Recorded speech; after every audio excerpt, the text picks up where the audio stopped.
And so, Ustadh Zainab, we hear our Prophet sallallahu ta'ala alayhi wa ala alihi often say, who does this or that, ذَاقَ حَلَاوَةَ الْإِيمَانِ, or who loves his brother for his brother what he loves him for himself, he tastes the sweetness of faith.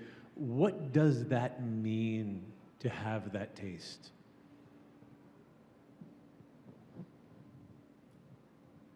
Bismillah ar-Rahman ar-Rahim. So there's the hadith of Sayyidina Anas radiyallahu ta'ala anhu, ثَلَاثٌ مَنْ كُنَّ فِيهِ وَجَدَ حَلَاوَةَ الْإِيمَانِ, that there are three qualities that are present in a person, that person has tasted the sweetness of faith. The first one is that God and his messenger, peace be upon him, should be more beloved to that person than anything else. I think it says, mimma siwahuma. I mean, that's like absolutely anything else.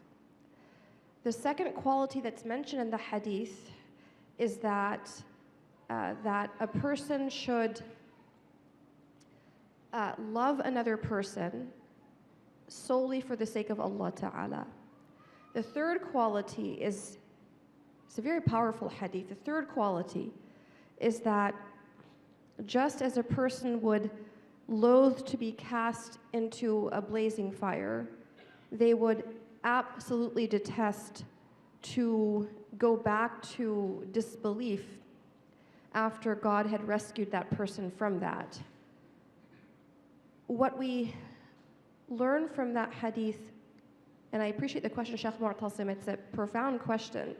What we learn from that hadith is that iman, that faith, is not something that should be abstract. It has to have this tangible quality.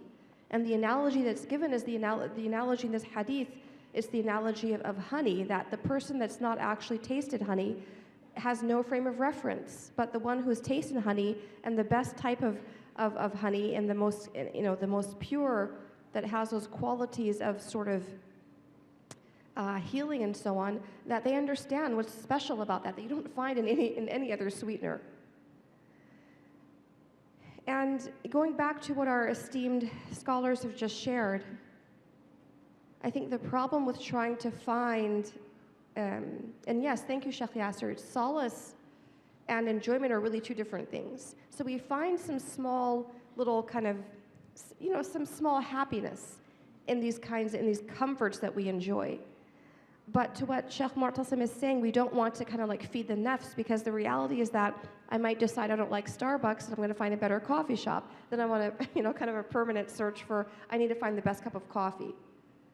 So we need to understand that the nafs is not going to be easily sort of satiated. It's going to want something different, something better. And that kind of goes back to this idea that we want an iman that is so vibrant and so present that these things that appeal to our desires are really going to look very pale in comparison to this vibrant, beautiful faith. That's the idea of a faith that we can actually, that is tangible, that sweetness is palpable for us. And that's the kind of iman that we want, that we ask Allah Ta'ala to give us. This is a type of iman that's experiential. It's not abstract. And honestly, this is the type of faith experience that I don't know that we can arrive at that through the senses. The senses are very limited in what they can perceive.